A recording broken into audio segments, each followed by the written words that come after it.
There is a certain type of woman that men become so obsessed with, they live in constant fear of losing her.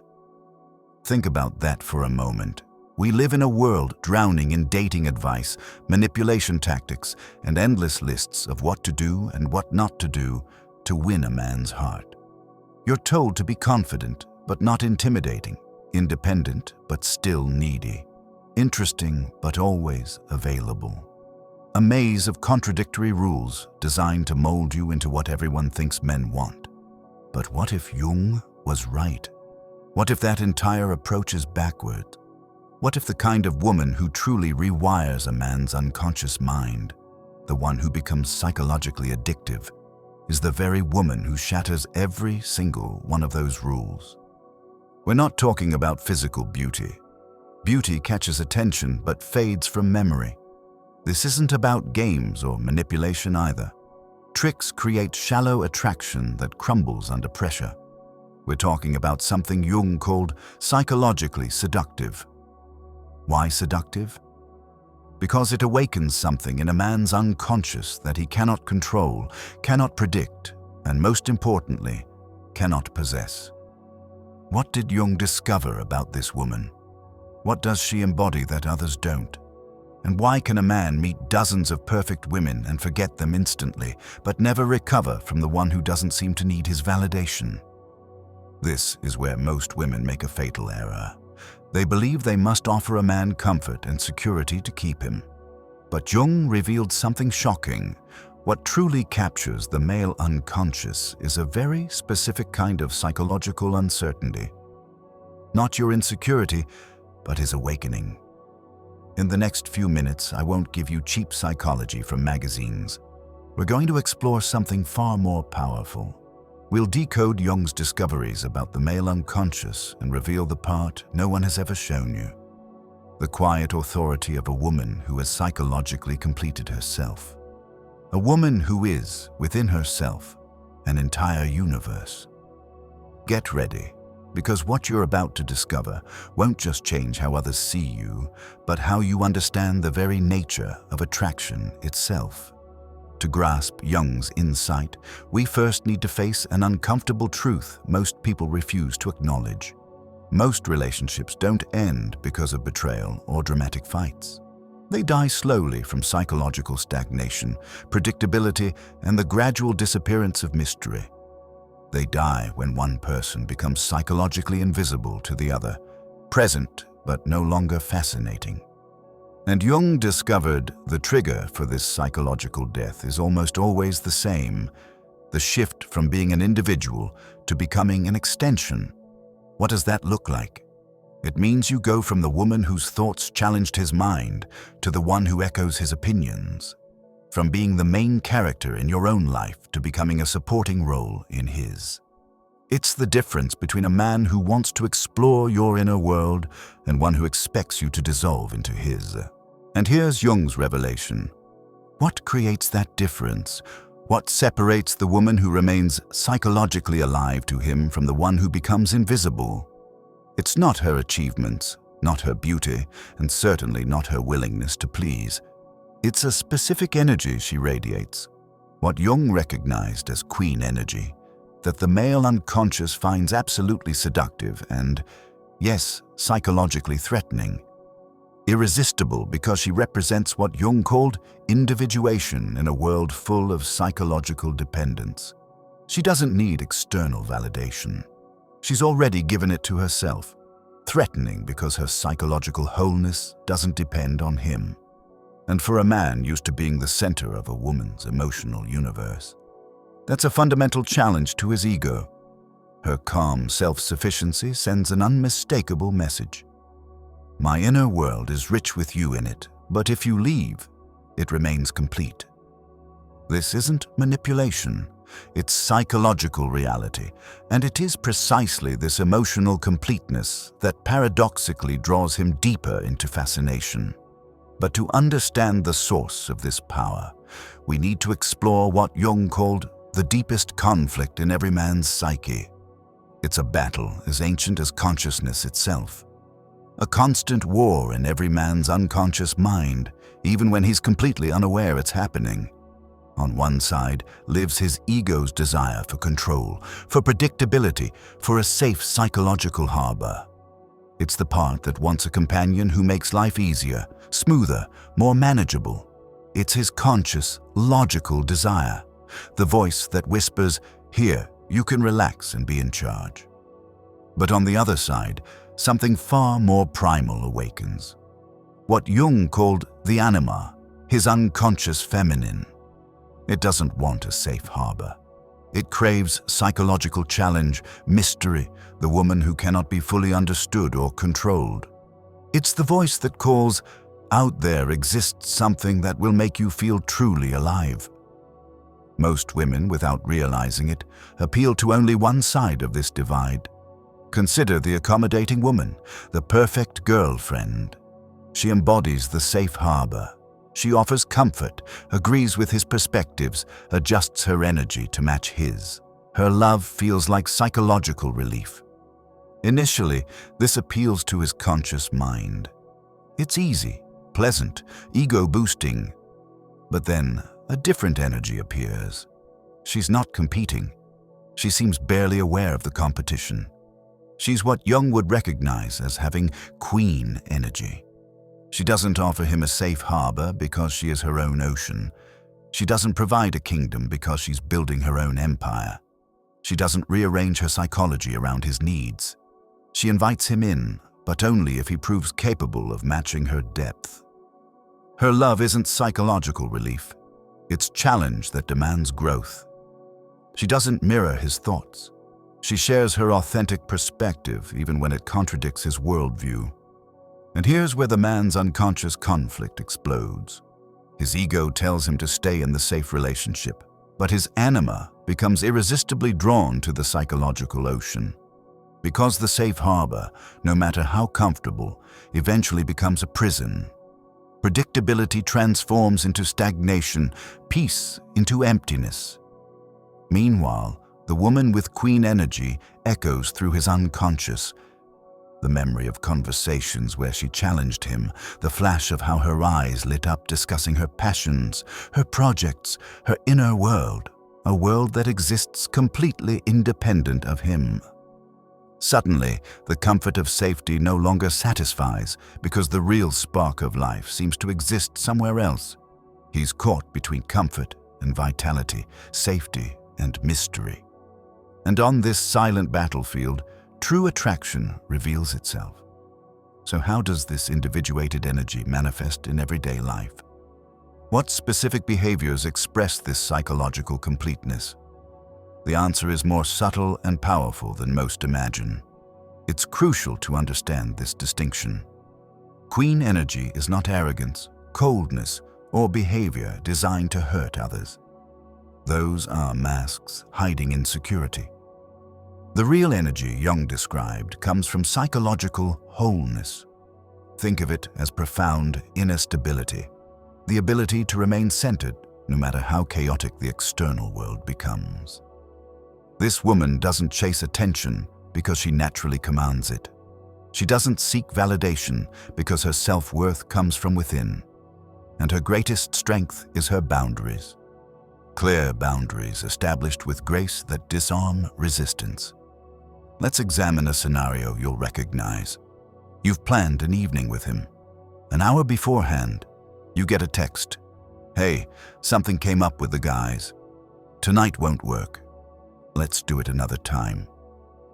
The psychologically dependent woman feels sharp disappointment. Her instinct is to smooth things over, avoid conflict. Her response, "No worries. I totally understand. Have fun. Let me know when you're free." It sounds supportive, but the psychological message is devastating. My time has no value.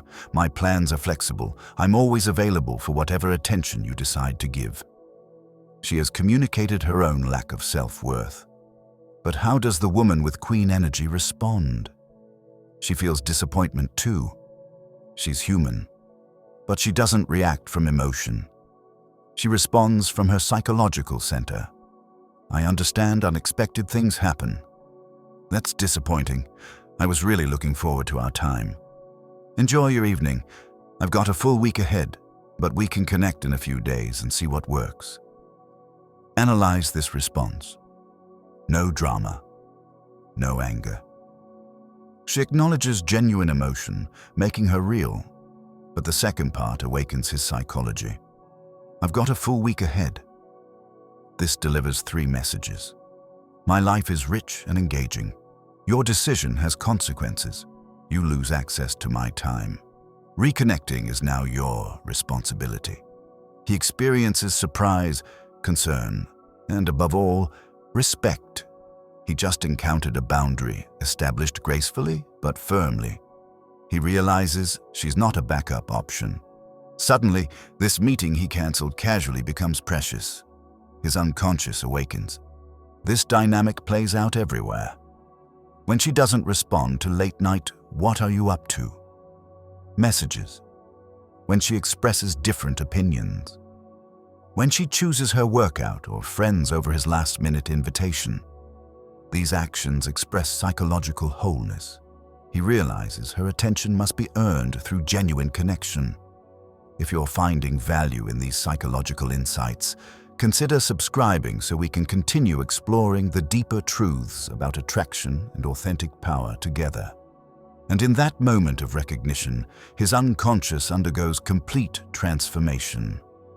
The script he's always relied on becomes useless. The comfort once offered by the accommodating woman now feels shallow. The woman who gave everything without requiring anything no longer appears generous, but like someone who doesn't understand her worth. The other one, who meets him with graceful resistance, who demonstrates that her universe doesn't revolve around him, occupies enormous space in his mind. He arrives at a revolutionary realization. There's a profound difference between liking a woman and being psychologically captivated by her. He may like the woman who laughs at all his stories, but becomes captivated by the one who challenges him intelligently. He may like the woman who rearranges her schedule for him, but becomes captivated by the one who makes him adjust his priorities. He may like the woman who validates his opinions, but becomes captivated by the one who defends her perspectives with passion. The revelation: surface attraction comes from easy compatibility, but deep fascination emerges only from psychological respect. Respect isn't optional in attraction, it's the foundation. Without it, every flame suffocates. He realizes the accommodating woman offered cheap love from convenience. But unconsciously, a man wants something valuable, something requiring effort, something that costs growth. Not because he enjoys difficulty, but because earning something precious validates his worth. A man might enjoy playing with a princess, but he only kneels before a queen. The princess waits to be rescued, validated by external love. Her universe centers around him, but the queen waits for no one. She's building her inner kingdom, fighting psychological battles, manifesting visions. She's not seeking rescue, she's seeking an equal. When a man grasps this, his approach transforms. He stops seeking a woman who needs him and starts seeking one who doesn't need him, but consciously chooses him. So how does one become that queen? How does one build an inner kingdom so complete that it changes attraction itself? This isn't overnight transformation.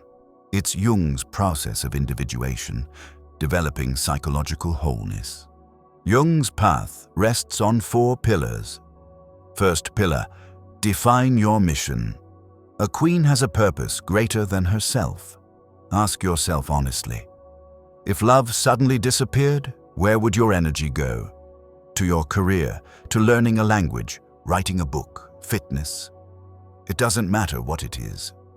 What matters is that this mission becomes your gravitational center. A man who sees a woman with a mission instantly realizes he will never be the center of her world. And that very thought inspires him. Second pillar: build your fortress. This is your emotional, social, and financial independence. It's the friends who were there before and will be there after him. It's your own income, your ability to solve your problems. Being dependent on a man means handing him the keys to your kingdom. Third pillar, master the art of joyful solitude. There's a massive difference between being alone and feeling lonely. The princess fears silence because that's when she hears the emptiness. The queen loves it because that's when she meets herself. Enjoy your own company. Go to the movies alone. Travel alone. Read alone. Show the world that your happiness comes from within. Fourth pillar, carve your laws in stone. These are your non-negotiable principles. Write down 3 to 5 rules that no one may break if they want to be part of your life. For example, I do not tolerate disrespect. My time for my passions is sacred. I don't accept vague or inconsistent communication. These are not wishes, they are laws, and hold to them, no exceptions. You don't announce these principles, you embody them. When someone violates your values, you don't create drama. You simply, with complete calm, act accordingly. Often this means quietly withdrawing your time and energy. Fear will arise. What if I establish boundaries and he leaves? But examine that fear. The real question, why would you want a man who cannot respect your fundamental values? Your boundaries aren't rejection tactics. They're filters. They repel boys seeking mothers and attract men who aren't intimidated by your power, but inspired by it. We began seeking to understand the male mind and discovered the key was never for his psychology. It was for ours. The goal was never becoming the object of his desire. It was becoming the subject of your own life. The behavior men find irresistible isn't strategy. It's consequence. The energy emanating from a woman who has fallen in love with her own existence, made peace with solitude, and transformed her life into art. The most attractive woman isn't the most beautiful or accommodating. She's the one who needs no one, but consciously chooses to share her extraordinary world with someone who proves worthy. Needing no one doesn't mean isolation. It means your happiness and self-worth don't depend on external approval. You know no one is coming to save you because you've become your own hero. When you reach that completion, choosing him becomes the purest gift, a choice from fullness, not emptiness. Jung's final insight, the moment you stop trying to be attractive and focus on becoming authentic, you become magnetic. People are drawn to authenticity, passion, aliveness. No one is more alive than a woman who is sovereign of her own psychological kingdom. So we arrive at the end of this map, but it's only the beginning of your journey. Will you continue being a supporting character in someone else's story? Or will you find courage to write, direct, and star in your own? For too long, we've been sold the myth that love means self-sacrifice, psychological shrinking. We've been taught to be less to be accepted. But now, you understand this is the greatest lie. Shrinking only attracts emotional poverty. Dimming your voice only creates space for those with nothing meaningful to contribute. The truest love is for yourself. The decision that you'll never again betray who you truly are to become someone else's version. Build a life so rich that solitude feels like luxury and companionship like conscious choice. Don't lower yourself to fit his world. Raise your life so high, so radiant, so authentically powerful that he dreams of being worthy of it every single night.